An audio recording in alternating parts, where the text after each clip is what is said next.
Existe uma construção e uma desconstrução por trás do interesse voltado a uma nova formulação da experiência na contemporaneidade. Esse vídeo é um processo de descongelamento das grandes narrativas para um percurso gerado por micronarrativas, que produzem por meio do olhar dos observadores e moradores de rua da cidade novas experiências. A experiência que partilhamos sobre determinado lugar nunca se dá de maneira solitária, mas se constrói na relação com o outro. O conceito de função social da cidade incorpora a organização do espaço físico como fruto da regulação social, isto é, a cidade deve contemplar todos os seus campos. A tradição dos códigos de edificação, uso e ocupação do solo no Brasil parte do pressuposto de que a cidade não tem divisões entre os incluídos e os excluídos socialmente. Cada narrativa faz emergir uma variedade de valores concretos, simbólicos e de significados distintos que a rua assume para cada um de seus narradores, observadores e habitantes. A cidade, como dizia Marcílio Piscina, não é feita de pedras, mas de homens. São os homens que acreditam. Porque aqui é todo mundo igual a igual. Uai, eu já vi matar gente na minha frente. O tempo todo tem gente bebida, alcoolizada, não tá nem aí pra nada, né? O que dói mais é a solidão, né? Só não é rua por causa de opção não, moço. É por que é? É problema familiar minha. Já fui porteiro, já fui garçom, já fui segurança particular. O senhor é de Belo Horizonte? Não, eu sou do estado de Roraima. Eu fui presa, aí agora tô solta e agora tô vivendo, querendo viver uma vida. Tentando levantar a vida, né? A minha família sempre foi Desestruturado. É, esse bagulho aí. Essa quebra econômica acabou quebrando meu matrimônio também. Perdi meu pai, tomo remédio controlado, não sei mais o que eu faço da vida. Eu tô precisando da ajuda de um amigo que puder me ajudar. Porque minha mãe também era alcoólatra, então eu nasci e cresci na rua. Então eu não tenho opção não. Eu não tenho casa, eu moro na casa dos outros. Então às vezes a gente escuta coisas que é, quando a gente, como a gente mora na casa dos outros, então você tem que engolir e ficar caladinho. Aqui eu não preciso engolir nada de ninguém, porque aqui é todo mundo igual a igual. Eu fui obrigada a me humilhar assim, de pedir uma cesta básica, aceitar a comida de rua. Outro abrigo que é da prefeitura não vale a pena, porque tem percevejos, as pessoas doentes lá dentro que tossem em cima de você. Então eu não quero adoecer dentro do abrigo. Mas o abrigo, para mim, o pior lugar que pode ir uma pessoa é um abrigo. Por quê? Ué, por quê? Porque só tem pessoas sem educação, estamos umas normas muito... Enfim, não é um lugar... Me sinto melhor na rua. O Beira tem dono, coroa. Mas tem dona, deixa aí. Mas por que eu vou deixar aqui? Deixa aí, tem dona marcada aí, tá perto. Marcada aonde? Você vai conseguir pegar essa coberta? Marcada aonde? Tá marcada aí, hein? Ah, da onde? Só porque a coberta ali. Só porque a coberta aí tá marcada, hein? Ah, então você desce Deixa a coberta aí, coroa. Porra, senhor. Porra, eu vou mesmo, hein? Folgado.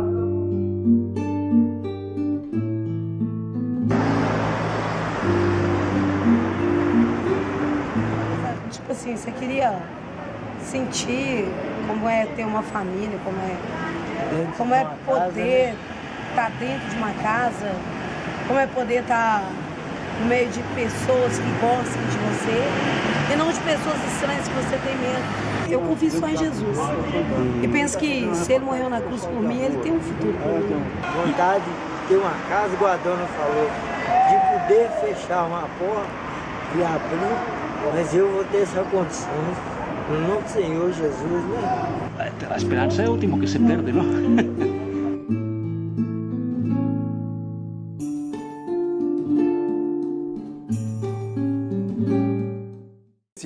As ONGs estimam que o Brasil tem milhares de moradores de rua. Só a cidade de Belo Horizonte possui quase 2.000. Mas quem são esses brasileiros que passam despercebidos pela sociedade e carecem muitas vezes de uma política de assistência adequada por parte dos governos?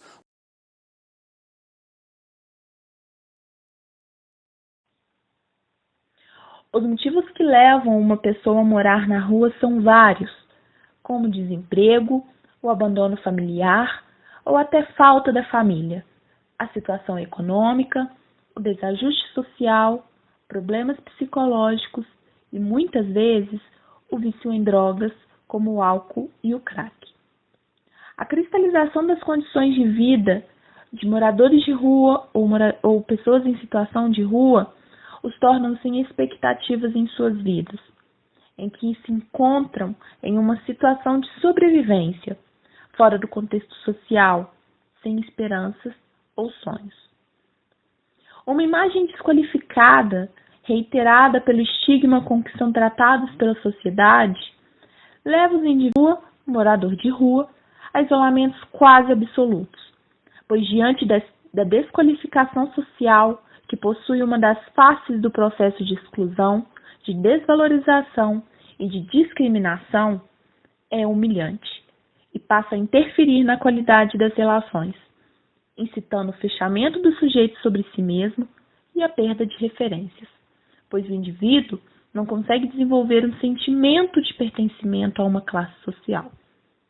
Logo, surge uma culpa resultante de uma visão reduzida da realidade e amplia a vulnerabilidade desses indivíduos. O não reconhecimento de situações, por exemplo, de desemprego, como uma expressão da questão social condicionada, portanto, por fatores conjunturais e estruturais, e não por incompetências individuais, ou por não reconhecer o alcoolismo como doença que necessita de tratamento. Faz com que a autoculpabilização acentue o sentimento de fracasso e a baixa autoestima, o que, numa condição adversa, de falta de oportunidades, pode significar a desistência e a acomodação nessa condição de sobrante.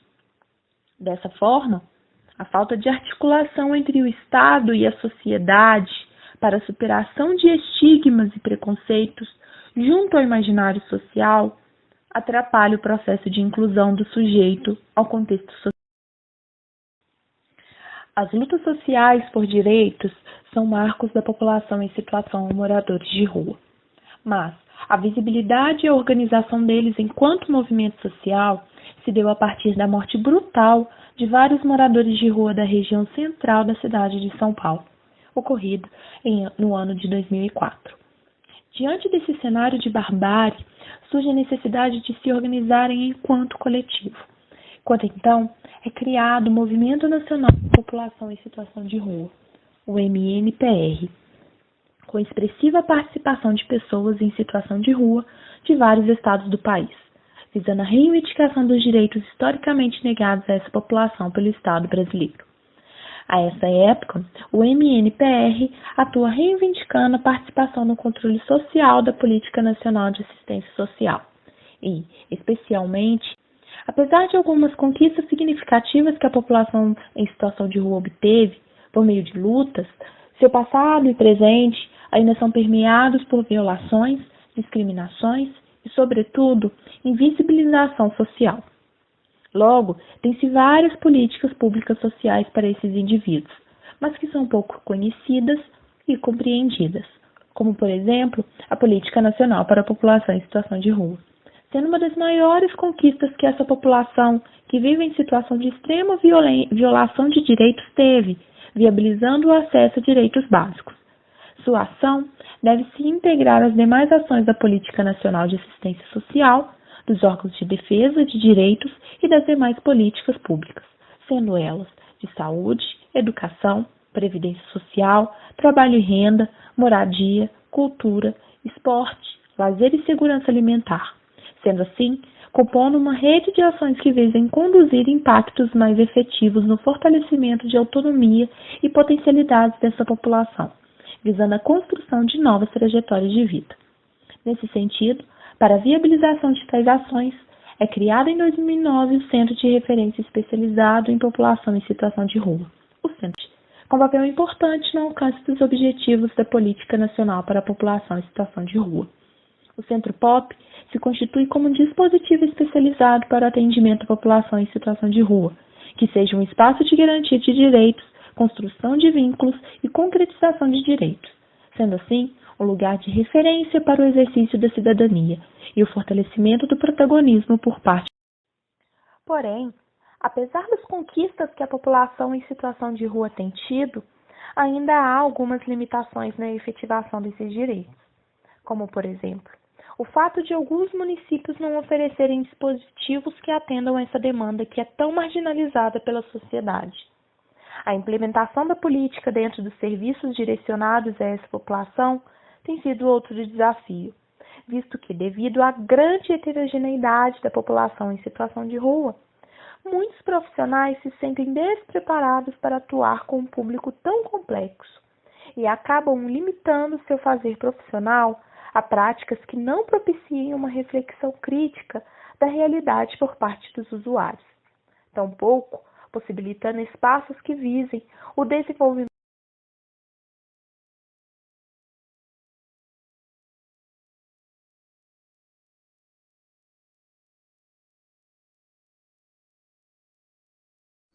Compreender a vulnerabilidade social é pressuposto para avaliar o alcance das políticas sociais.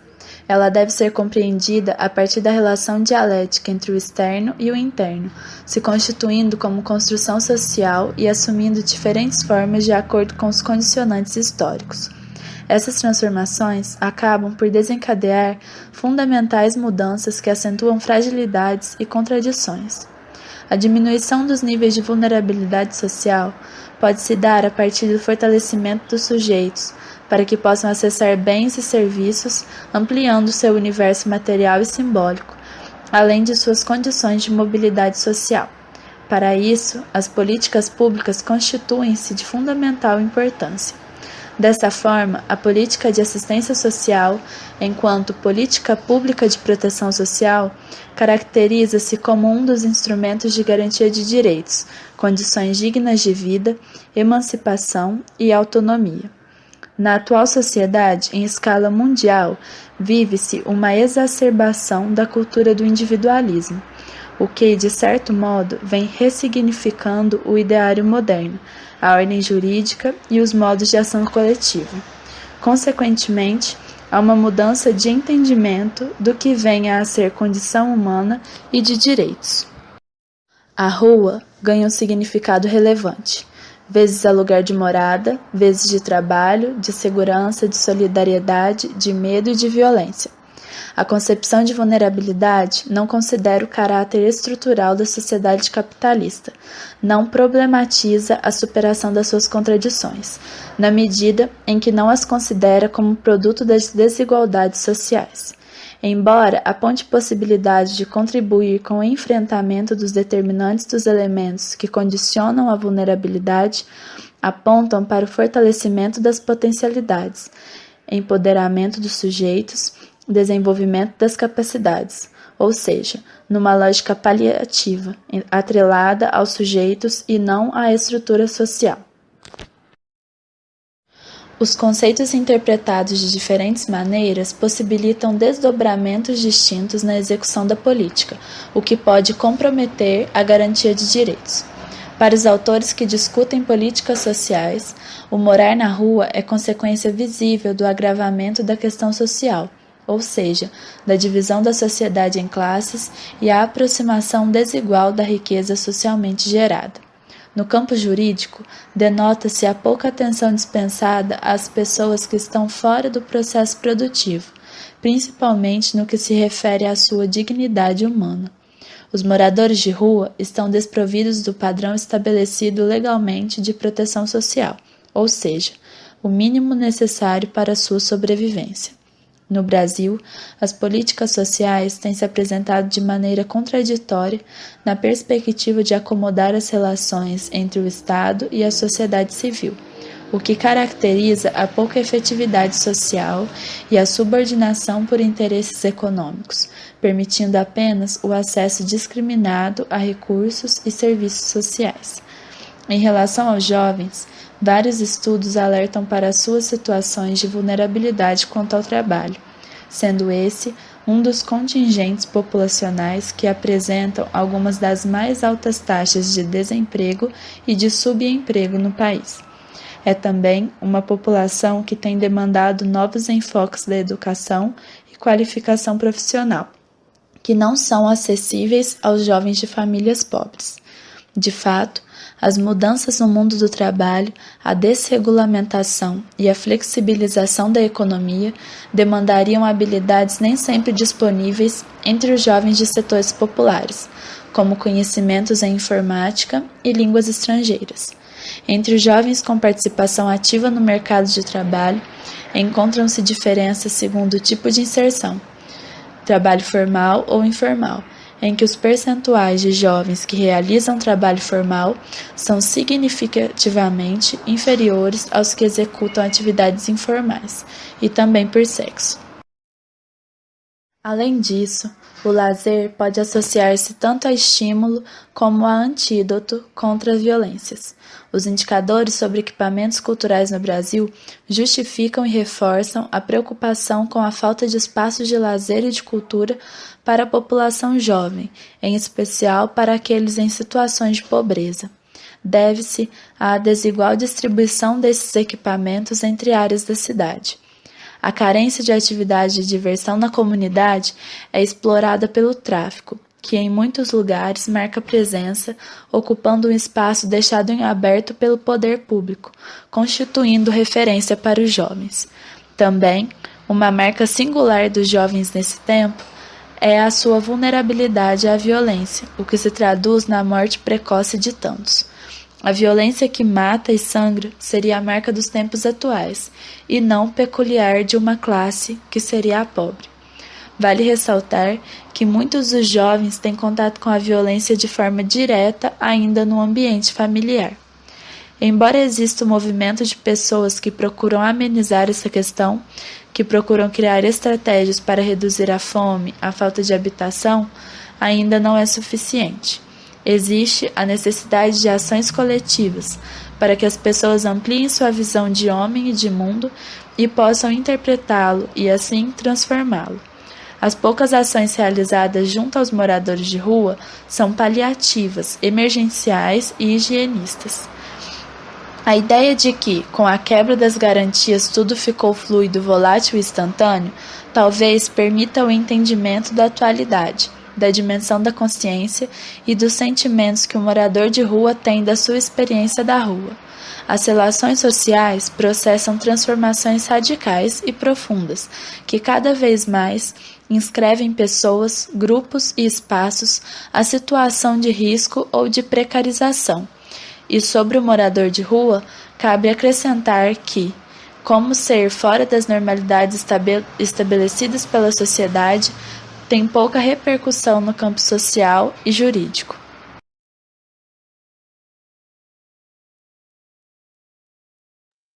Até ao intervir junto a um sujeito, organização ou comunidade busca condições mínimas para que a família ou o indivíduo tenha autonomia. A terapia ocupacional não tem caráter tutelador, ou seja, não visa tornar a família dependente do profissional. Visa favorecer, de modo imediato, a saída de famílias da condição de miséria e garantir condições mínimas para que as mesmas iniciem seus processos de autonomia. A terapia ocupacional tem nas atividades humanas e no cotidiano suas principais fontes de trabalho e está habilitada a intervir sobre a realidade, as limitações e prejuízos ocupacionais vivenciados por seu público-alvo, bem como sobre os múltiplos fatores que possam interferir na autonomia de indivíduos e grupos. A terapia ocupacional social busca um maior compromisso com a população a que assiste por meio do conhecimento da sua realidade, das suas necessidades e das maneiras pelas quais as pessoas compreendem o seu mundo e o seu cotidiano. Promove um espaço para reflexões das possibilidades e limites da atuação na atenção a grupos sociais em processos de rupturas das redes sociais de suporte, exigindo um perfil profissional aberto às necessidades do outro. Esse outro, aliás, contextualizado e em permanente relação com o meio que o produz e é produzido por ele, no qual o terapeuta ocupacional também participa e intervém. Ainda sobre a discriminação, né? Não só por parte do Estado, mas principalmente pela sociedade. Quero saber então de vocês como que isso se dá, porque muita gente acaba achando que não é um problema realmente das pessoas, enfim, tá todo mundo em casa, tá tranquilo, o morador de rua não é um problema meu. E aí acaba ignorando essas pessoas. Qual é o mal disso? Eu acho que um ponto que é importante é assim, é a ideia de que as pessoas estão ali por escolha, né? Muitas delas estão ali por falta de escolha. Então, eu acho que isso também muda um pouco a perspectiva das pessoas, né? Isso aparece, assim, se elas tivessem chance de estar numa casa, 75% delas estariam numa casa, é o desejo delas, né? Eu acho que deixa de ser um problema da gente, às vezes, porque essa ideia de que é uma escolha daquela pessoa estar ali, e que a gente considera que não foi uma série de complexa de situações que foram fazendo com que a pessoa tivesse que deixar uma casa e ir morar naquela situação, né?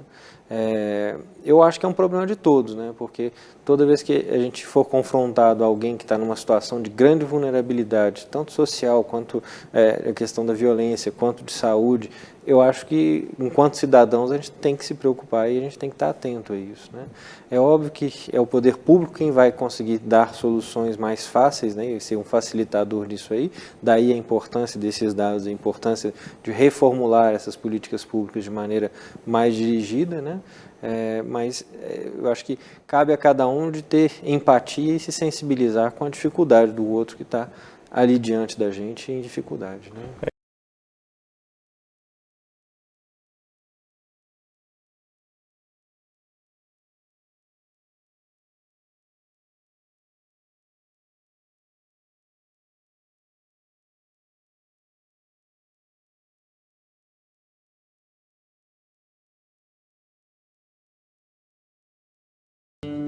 Mesmo quando tudo pede um pouco mais de calma, até quando o corpo pede um pouco mais de alma,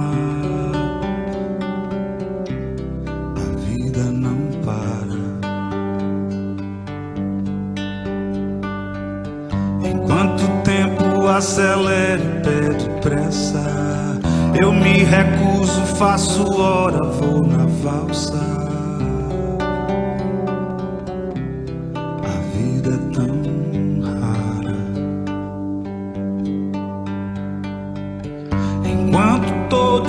Espera a cura do mal e a loucura finge que isso tudo é normal.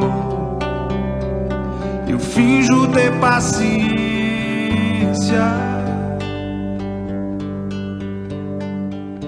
e o mundo vai girando cada vez mais veloz. A gente espera do mundo e o mundo espera de nós. Pouco mais de paciência.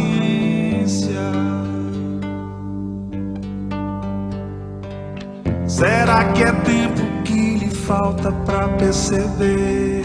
Será que temos esse tempo pra perder? E quem quer saber? A vida é tão rara, tão rara. Mesmo quando tudo pede um pouco mais de calma, até quando o corpo pede um pouco mais de alma, eu sei, a vida não para, a vida não